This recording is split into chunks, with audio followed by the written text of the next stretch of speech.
Assalomu alaykum. Yaxshimisiz? O'zimiz. Sizga kim kerak? Siz kimsiz? Siz keldingiz meni uyimga. Kim kerak sizga?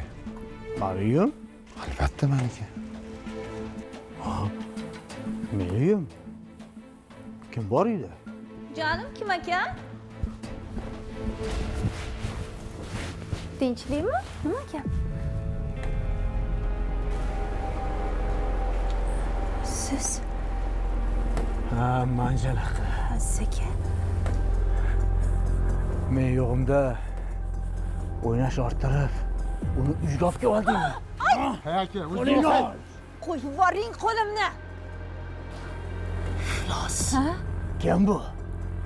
Ha? Ha? 15 yil uzoqlarda yurib, jim yuradi deb o'ylaganmidingiz? Yana hisob so'raysiz, uyalmasdan. O'zingiz ham yurgandirsiz? Men senga o'xshagan iflos emasman. Onam aytganlarida ishonmagandim. Iflos ekansan. Sen birovning xotini bilan yurishga erkaklik vijdoning yo'l qo'ydimi? Ha?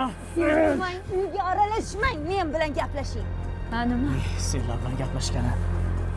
Senlarga qo'l tekkizib, qo'limni harom qilib boqsangiz. Qarang, a? Uyni bo'shatib qo'y, yo'qol ekanligim, ko'zim ko'rmasin. Nima dedingiz? Yo'qol.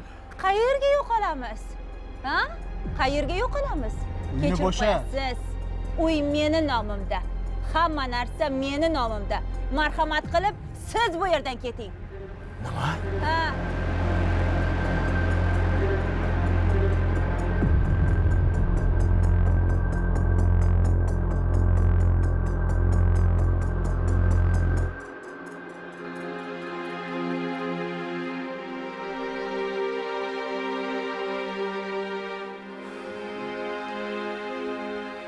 Aka, kenayimni urib bekor qilibsiz-da. Melisa uyga qo'ng'iroq qildi. Ustingizdan arz qildi. Qamatib yuboraman debdilar. Qamat olmaydi. Qaytanga men undan haqqimni talab qilaman. Voy, qanaqa qilib talab qilasiz aka?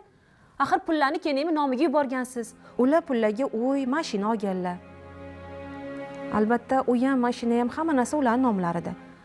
Qonunan hamma tarafini ko'rib qo'yganlar. Boshqa hech narsa qila olmaysiz aka. Oyi, shunaqa ham ustama ayollar bo'lar ekan.